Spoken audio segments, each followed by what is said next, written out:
പശ്ചിമേഷ്യയിലെ സംഘർഷം 8ാം നാളും അയവില്ലാതെ തന്നെ തുടരുകയാണ്. ഇറാനിൽ വ്യോമാക്രമണം ശക്തമാക്കിയിരിക്കുകയാണ് ഇസ്രയേലും അമേരിക്കയും.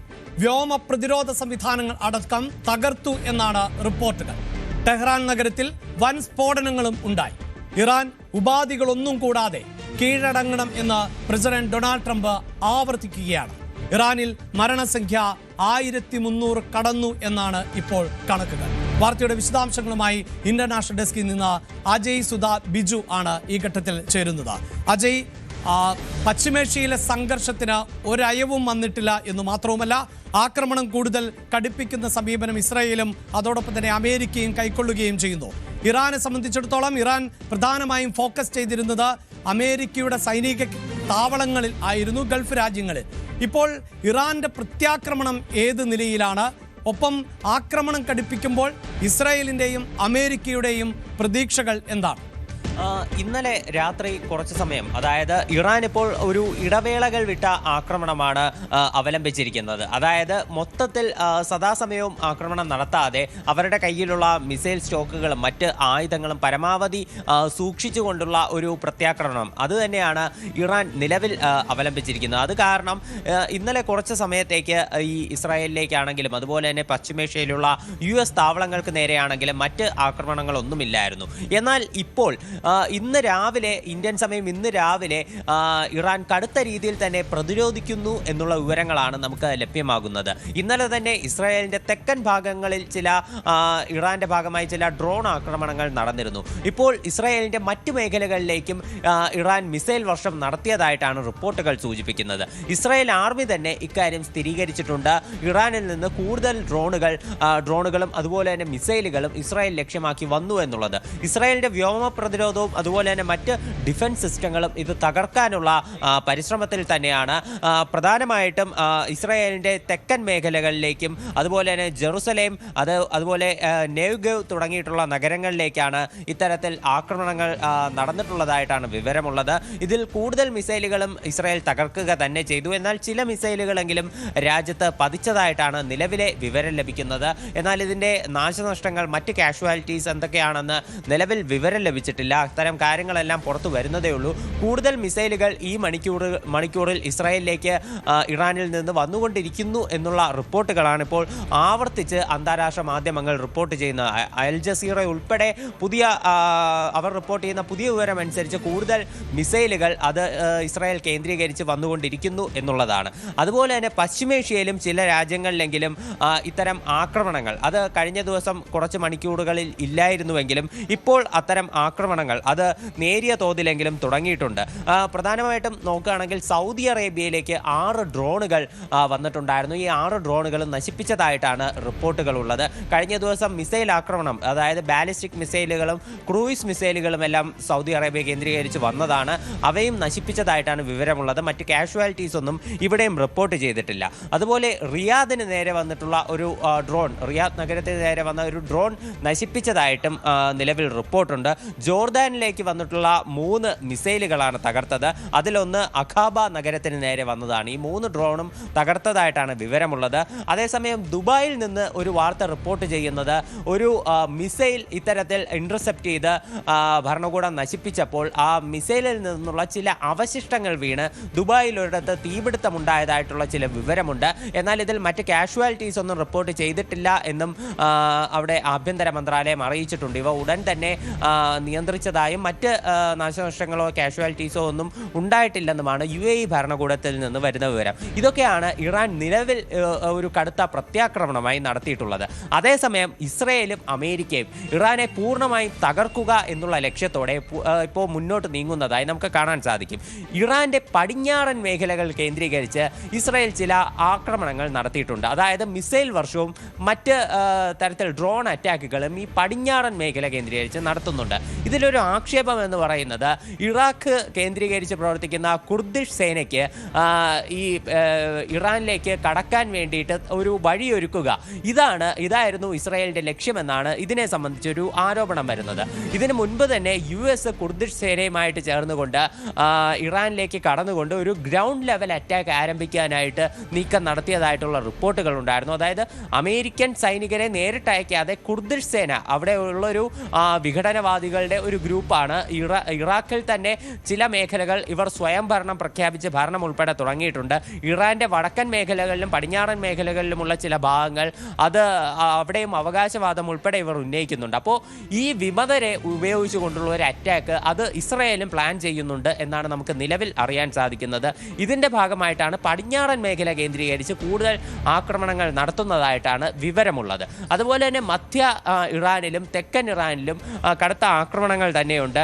ടെഹ്റാനിലേക്കും കടുത്ത രീതിയിലുള്ള മിസൈൽ വർഷം ഉൾപ്പെടെ നടന്നതായിട്ടും റിപ്പോർട്ടുകൾ സൂചിപ്പിക്കുന്നുണ്ട്. ടെഹ്റാനിലുള്ള മെഹ്റാബാദ് എയർപോർട്ടിൽ കടുത്ത തീപിടുത്തം ഉണ്ടായിട്ടുണ്ട്. വലിയ പൊട്ടിത്തെറികളും ടെഹ്റാൻ നഗരത്തിൽ റിപ്പോർട്ട് ചെയ്തിട്ടുണ്ട്. ഇന്നലെ രാത്രി ഇതിൻ്റെ ഭാഗമായിട്ട് ചില ദൃശ്യങ്ങൾ ഉൾപ്പെടെ പുറത്തു വന്നിട്ടുണ്ട്. ഈ അവിടെയുള്ള ടെഹ്റാനിലുള്ള എയർപോർട്ട് ഉൾപ്പെടെ ഇപ്പോൾ പ്രവർത്തന സജ്ജമല്ല. നിരവധി ദിവസമായി അതിൻ്റെ പ്രവർത്തനം നിർത്തിവെച്ചിരിക്കുന്നു. ഇത് കാരണം മറ്റ് ആളപായം ഒന്നും ഉണ്ടായിട്ടില്ല എന്നതാണ് നമുക്ക് നിലവിൽ മനസ്സിലാക്കാൻ സാധിക്കുന്നത്. IRGCയുടെ ഭാഗത്തു നിന്നും ഇസ്രായേലിനെയും അമേരിക്കയും വെല്ലുവിളിച്ചുകൊണ്ട് നിരവധി പ്രസ്താവനകൾ പുറത്തു വന്നിട്ടുണ്ട്. അതിലൊന്നാണ് നിലവിൽ US-ന് നേരെയുള്ള ഒരു വലിയ വെല്ലുവിളി എന്ന് പറയുന്നത്. അതായത് വൈറ്റ് ഹൗസും ട്രംപും വ്യക്തമാക്കിയ ഒരു കാര്യം എന്ന് പറയുന്നത് ഹോർമുസ് കടലെടുക്ക് വഴിയുള്ള ഗതാഗതം സുഗമമാക്കാൻ വേണ്ടി US നാവിക കപ്പലുകൾ അകമ്പടി ഒരുക്കും എന്നാണ് US പറഞ്ഞത്. ഇതിനുവേണ്ടി മറ്റ് കപ്പലുകൾക്ക് US അകമ്പടി വാഹനമായി പോകുമെന്ന് പറഞ്ഞിട്ടുണ്ട്. ഇതിന് IRGC പറയുന്നത് US വേണമെങ്കിൽ കപ്പലുകൾ അയച്ചു നോക്കട്ടെ, പക്ഷേ അവർ ഇതിന് മുൻപേയുള്ള വർഷങ്ങൾക്ക് മുമ്പേയുള്ള ബ്രിസ്റ്റൺ കോൺവോയെ പറ്റി ഒന്ന് ഓർക്കണമെന്ന് ഇറാൻ മുന്നറിയിപ്പ് നൽകിയിട്ടുണ്ട്. അതായത് 1987 ഇറാഖ് യുദ്ധ സമയത്ത് ഈ ബ്രിസ്റ്റൺ കോൺവോയിയെ ഇറാൻ നശിപ്പിക്കുന്ന ഒരു സ്ഥിതി ഉണ്ടായിരുന്നു. കുവൈറ്റിൻ്റെ ഒരു കപ്പലിന് തുണയായി അതിൻ്റെ അകമ്പടി ആയിട്ട് പോയ ഒരു US വാഹനമായിരുന്നു. ഈ കപ്പലിന് നേരെ കടുത്ത ആക്രമണം തന്നെ ഇറാൻ നടത്തി. അന്ന് ഇതിന് സാരമായിട്ടുള്ള കേടുപാടുകൾ ഉൾപ്പെടെ വരുത്തിയിരുന്നു. അപ്പോൾ ഇതാണ് ഈ ഒരു പഴയ ചരിത്രം കൂടി US-നെ ഓർമ്മിപ്പിച്ചുകൊണ്ടുള്ള ഒരു വലിയ വാഗ്വാദം തന്നെ ഇപ്പോൾ നിലവിൽ ഇറാൻ നടത്തിയിട്ടുണ്ട്. പ്രത്യാക്രമണവും അത് രൂക്ഷമായി തന്നെ തുടരുകയാണ്. അതേസമയം US ഇപ്പോൾ പശ്ചിമേഷ്യ കേന്ദ്രീകരിച്ച് കൂടുതൽ ആയുധങ്ങൾ ഉൾപ്പെടെ വിന്യസിക്കാനുള്ള നടപടികൾ ആരംഭിച്ചിട്ടുണ്ട്. തീർച്ചയായും അവിടെ അജയ് ഈ സൂചിപ്പിക്കുന്ന പോലെ അമേരിക്ക നിലപാട് ഘടിപ്പിക്കുമ്പോൾ മറ്റൊരു പ്രധാനപ്പെട്ട വിവരം പങ്കുവെക്കേണ്ടത് ലോകത്തിലെ തന്നെ ഏറ്റവും വലിയ വിമാനവാഹിനി കപ്പൽ അത് USS ജെറാൾഡ് ആണ്. നമുക്കറിയാം വെനസ്വേലൻ പ്രസിഡന്റ് നിക്കോളാസ് മധുരോയെ അടക്കം കീഴടക്കുമ്പോൾ നിർണായകമായി പങ്കുവഹിച്ച ഈ കപ്പൽ ഇപ്പോൾ മെഡിറ്ററേനിയൻ കടലിൽ ആണ് നിലയുറപ്പിച്ചിട്ടുള്ളത് എന്നത് നമുക്കറിയാം. സൂയസ് കനാൽ വഴിയാണ് ഈ കപ്പൽ എത്തിയിട്ടുള്ളത് എന്നതും അത് ഇറാനെ ഒരിക്കൽ കൂടി സമ്മർദ്ദത്തിലാക്കുകയും ഇറാനെ ഏത് തരത്തിലും, അതായത് അമേരിക്കൻ പ്രസിഡന്റ് ഡൊണാൾഡ് ട്രംപ് പറയുന്നത് കീഴടങ്ങുന്നത് വരെ ഈ പോരാട്ടത്തിൽ നിന്ന് പിന്നോട്ടില്ല എന്ന് തന്നെയാണ്. ഇറാനെ വീണ്ടെടുക്കും എന്നാണ് പറയുന്നത്. ഇറാന്റെ ആ പൗരാണിക നാഗരികതയിലേക്ക് തിരികെ എത്തിക്കും.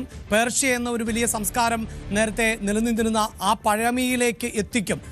അതോടൊപ്പം തന്നെ പുരോഗമനപരമായ ചിന്താഗതിയിലൂടെയുള്ള ഒരു ഭരണകൂടത്തെ അവിടെ സ്ഥാപിക്കുമെന്നൊക്കെയാണ് അമേരിക്ക അവകാശപ്പെട്ടുകൊണ്ടിരിക്കുന്നത്. അത് പക്ഷേ എത്രത്തോളം പ്രാവർത്തികമാണ് എന്നറിയില്ല. എങ്കിൽ പോലും ഇത്തരം നീക്കങ്ങൾ, അതായത് യുദ്ധ കപ്പലുകൾ അടക്കം ഇറാൻ തീരത്തെ ലക്ഷ്യം വെച്ചുകൊണ്ട് പോകുമ്പോൾ ഈ ആക്രമണം അവസാനിപ്പിക്കാൻ അമേരിക്കയോ ഇസ്രായേലോ ഒരു തരത്തിലും ആലോചിക്കുന്നില്ല എന്നല്ല മനസ്സിലാക്കേണ്ടത്.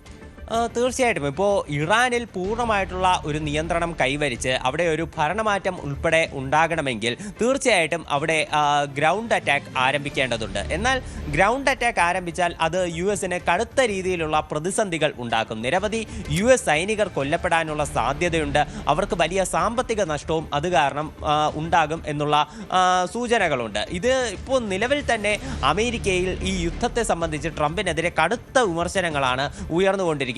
US-ന്റെ സെനറ്റിലും അതുപോലെ തന്നെ അസംബ്ലി ഓഫ് റെപ്രസെൻറ്റേറ്റീവ്സിലും ഉൾപ്പെടെ ട്രംപിനെതിരെ വോട്ടിംഗ് ഉൾപ്പെടെ നടന്നിരുന്നു. ഇതിലെല്ലാം നേരിയ ഭൂരിപക്ഷത്തിലാണ് ട്രംപിന് വിജയിക്കാനായത്.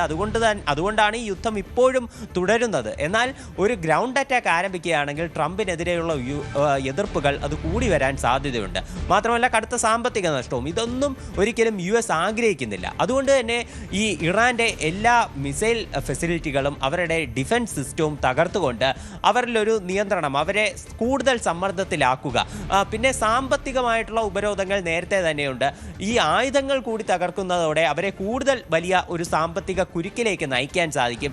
ഇതുവഴി ഈ ഒരു പ്രതിസന്ധി വഴി ഇറാനെ കെട്ടിമുറുക്കുക, അത് തന്നെയാണ് US നിലവിൽ ലക്ഷ്യമിടുന്നത്. ഇതിന്റെ ഭാഗമായിട്ടാണ് USS ജെറാൾഡ് R. ഫോർഡ് എന്ന് പറയുന്ന US-ന്റെ ഏറ്റവും വലിയ, ലോകത്തിലെ തന്നെ ഏറ്റവും വലിയ യുദ്ധക്കപ്പൽ നിലവിൽ പശ്ചിമേഷ്യ കേന്ദ്രീകരിച്ച് അയച്ചിട്ടുള്ളത്. 5000-ഓളം നാവികരെയും അതുപോലെ തന്നെ 100-ഓളം അത്യാധുനികമായിട്ടുള്ള യുദ്ധവിമാനങ്ങളും ഹോൾഡ് ചെയ്യാൻ കഴിയുന്ന ഒരു യുദ്ധവിമാനമാണ് തീർച്ചയായിട്ടും ഇതെന്ന് പറയുന്നത്. മെഡിറ്ററേനിയൻ കടൽ വഴിയാണ് നിലവിൽ ഇത് പശ്ചിമേഷ്യയിലേക്ക് കൊണ്ടുവരാനായിട്ട് ആരംഭിക്കുന്നത്. ഏതൻ കടലിടുക്ക് വഴി ഇറാന് സമീപം വിന്യസിക്കാനും ആലോചിക്കുന്നുണ്ട്.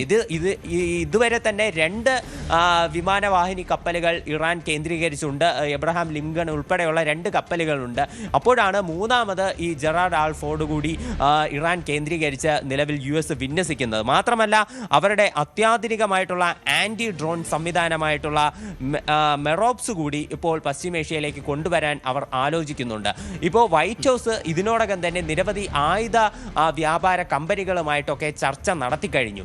ഈ കമ്പനികളുമായിട്ട് ചർച്ച നടത്തി കൂടുതൽ ആയുധങ്ങൾ പശ്ചിമേഷ്യയിലേക്ക് കൊണ്ടുവരാൻ അവർ ആലോചിക്കുന്നുണ്ട്.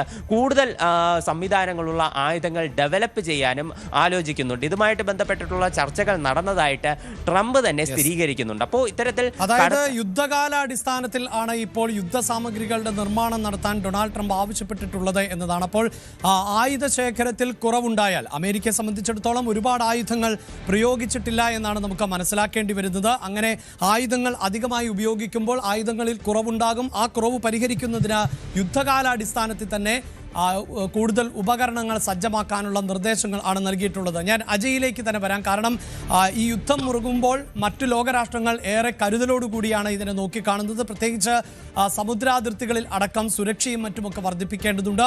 വ്യോമപാതകൾ നിരീക്ഷിക്കേണ്ടതുണ്ട്. ഇന്ത്യയെയും സംബന്ധിച്ച് വളരെ പ്രധാനപ്പെട്ട ഒന്ന് തന്നെയാണ്. കാരണം നേരത്തെ നമുക്കറിയാം, ഇന്ത്യയിൽ നിന്ന് ആതിഥേയത്വം വഹിച്ച് പിന്നീട് തിരികെ പോയ ഒരു കപ്പൽ ആണ് അമേരിക്ക തകർത്ത് കളഞ്ഞത്. അത് ശ്രീലങ്കൻ തീരത്തിനോട് ചേർന്നാണ് കപ്പൽ തകർക്കുകയും ചെയ്തത്. ഒപ്പം ഈ യുദ്ധവുമായി ബന്ധപ്പെട്ട ഇന്ത്യയുടെ നിലപാടുകളിൽ അടക്കം പ്രതിപക്ഷ പാർട്ടികൾ വലിയ വിമർശനമാണ് ഉന്നയിക്കുന്നത്.